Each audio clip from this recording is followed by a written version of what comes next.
Waalaikumsalam warahmatullahi wabarakatuh. Saya di sini Kifli Fariski akan mempresentasikan skripsi yang telah saya susun.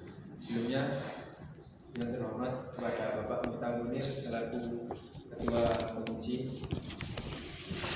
Yang kedua adalah Ibu Karina Wulandari selaku anggota dan Pak Maruf selaku yang utama.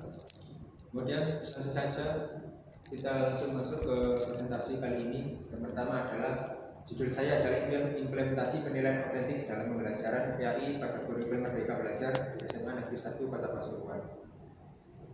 Dan kita masuk ke latar belakang.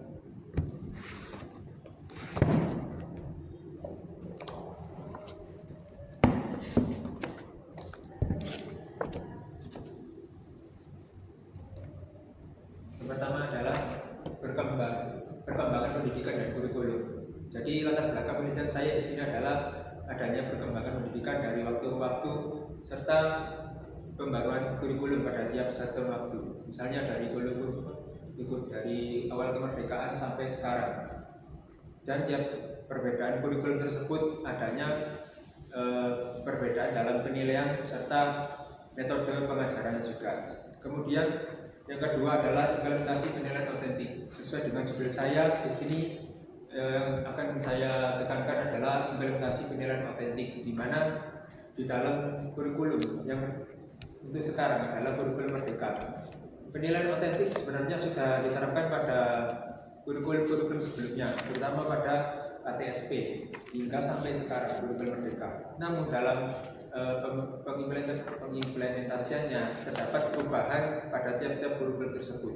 Misalnya pada KTSP terutama dicetuskan, yaitu implementasi penilaian otentik hanya pada teorinya saja. Namun untuk penerapannya masih sekedar lebih banyak ke berbasis konteks atau belajar dari buku. Kemudian untuk yang selanjutnya kurikulum 2013 mulai agak diterapkan, yaitu mulainya siswa untuk menjadi lebih aktif, sehingga penilaian otentik sendiri ini yaitu penilaian yang berbasis ke kayak siswa tersebut mengungkapkan hasil belajarnya yang lebih secara asli. Kalau penilaian yang bukan otentik itu lebih kayak penilaian yang guru itu memberikan soal serta sudah diberikan jawaban dan siswanya itu masih bingung untuk memilihnya. Kemudian yang selanjutnya adalah hambatan dan permasalahan dalam penilaian otentik ini. Ada sebanyak permasalahan hambatan seperti yang tadi saya ungkapkan dari kurikulum 2013, kurikulum KTSP yang penilaian otentik ini masih belum maksimal dalam diterapkan. Kemudian masuk ke kurikulum 2013 yang penerapannya mulai kelihatan dan kurikulum Merdeka ini lebih ditekankan lagi. Kemudian selanjutnya untuk rumusan masalah yang saya ambil di sini adalah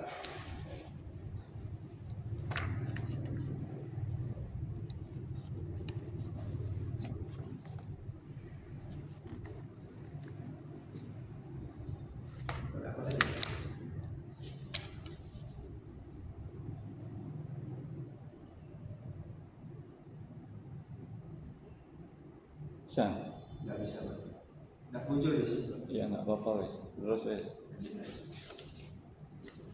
Kemudian untuk urusan masalah yang saya angkat adalah yang utama adalah bagaimana implementasi penilaian otentik pada mata pelajaran PAI pada kurikulum Merdeka Belajar di SMA 1 Kota Pasuruan. Kemudian yang kedua, bagaimana permasalahan dan hambatan yang dihadapi oleh guru PAI dalam implementasi penilaian otentik mata pelajaran PAI pada kurikulum Merdeka Belajar di SMA 1 Kota Pasuruan.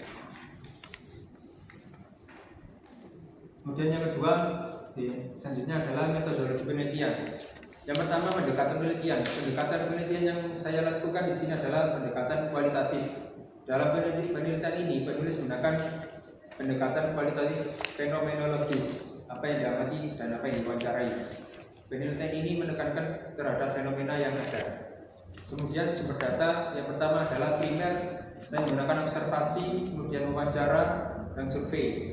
Kemudian yang sekunder dari buku, jurnal, dokumentasi, dan situs internet. Kemudian teknik analisis data yang saya gunakan reduksi data, penyajian data, dan menentukan kesimpulan. Kemudian keabsahan data saya menggunakan perpanjang pengamatan, meningkatkan ketekunan, dan triangulasi. Kemudian selanjutnya permasalahan dan hambatan. Kemudian selanjutnya adalah hasil penelitian. Yang pertama adalah implementasi penilaian otentik pada mata pelajaran BI pada kurikulum Merdeka Belajar di SMA 1 kelas 2. Adapun berdasarkan hasil temuan yang saya lakukan di lapangan menunjukkan bahwa implementasi penilaian otentik pada pelajaran BI yang dilakukan yaitu dalam aspek sikap, pengetahuan, dan keterampilan. Penilaian yang dilakukan selama proses dan setelah proses pembelajaran berlangsung. Kemudian penilaian menggunakan format yang berisi indikator penilaian yang diamati oleh guru.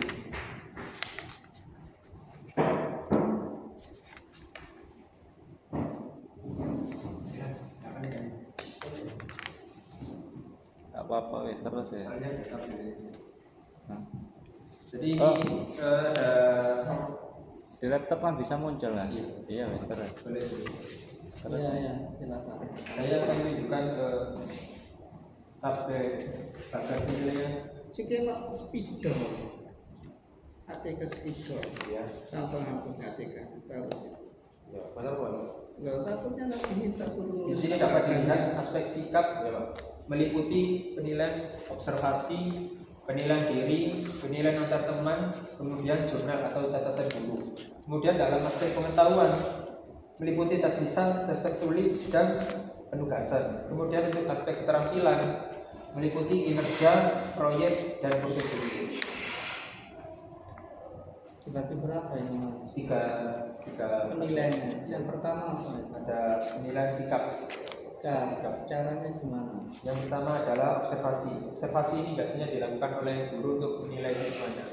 Jadi penilaiannya itu hanya diketahui oleh guru.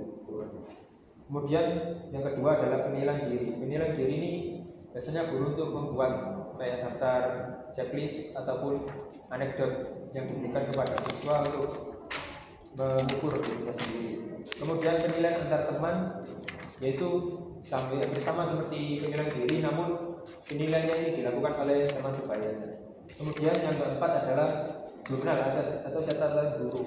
Jurnal ini hanya dipegang oleh guru. Ketika kalau ada siswa yang bermasalah atau membuat keonaran, maka guru dapat memberikan catatan baik atau buruk siswa tersebut.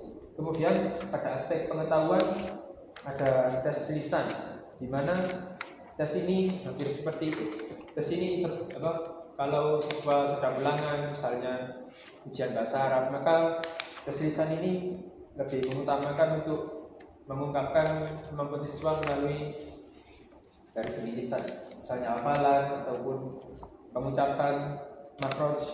Kemudian untuk tes tertulis seperti ulangan harian, ulangan semester, dan ujian akhir. Kemudian untuk penugasan ini biasanya seperti kayak tiap selesai satu bab maka guru memberikan tugas di rumah atau PR. Kemudian aspek keterampilan mengikuti kinerja. Kalau kinerja ini seperti kayak siswa melakukan suatu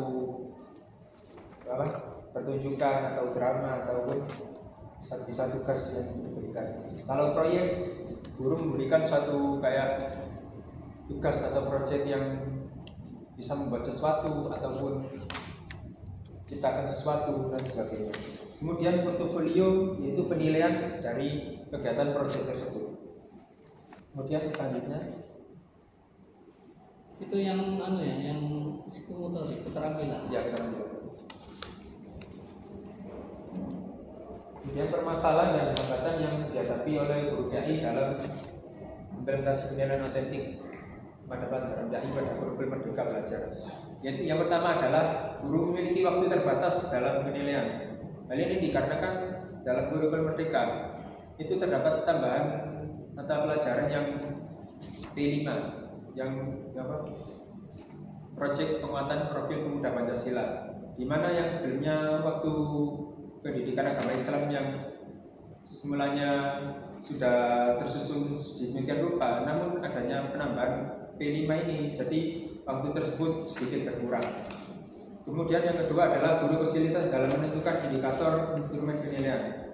Nah, dalam penilaian atletik yang sebelumnya sudah berjalan dari kurikulum 2013 yang sudah tersusun indikator instrumennya secara jelas. Namun dalam penerapan kurikulum Merdeka yang baru ini, untuk indikator instrumen itu masih belum terlalu jelas yang diberikan oleh pemerintah, sehingga guru harus menentukan sendiri dalam instrumen penilaian. Sehingga banyak guru yang saya mewawancarai banyak yang masih menggunakan kurikulum 2013 dikarenakan dalam masa peralihan ini pemerintah itu masih memperbolehkan untuk menggunakan kurikulum yang baru.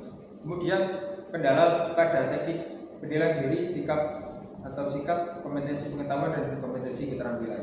Jadi permasalahan dan hambatan yang ketiga ini adalah kesulitan dalam penilaian diri atau sikap. Misalnya kalau penilaian sikap itu terkadang siswa itu tidak jujur dalam menilai diri sendiri dan juga bisa mencurangi untuk menilai antar teman.